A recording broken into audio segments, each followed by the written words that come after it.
Tatanggal ako ng bara. Ilang buwan na itong barado, kaya tatanggalin natin. Hanapin natin ang bara.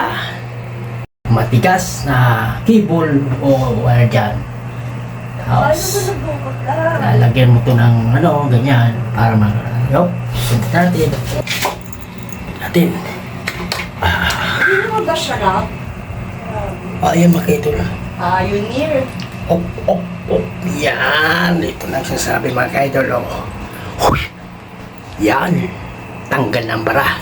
Ano mga share ko lang sa inyo mga ka-idol. Ito ang pagtanggal ng bara. Ayaw natin.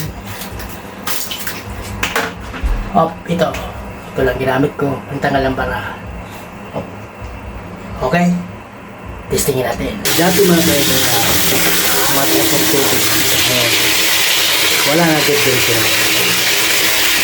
Mga ka-idol, subscribe na. At paano natin? Natin sino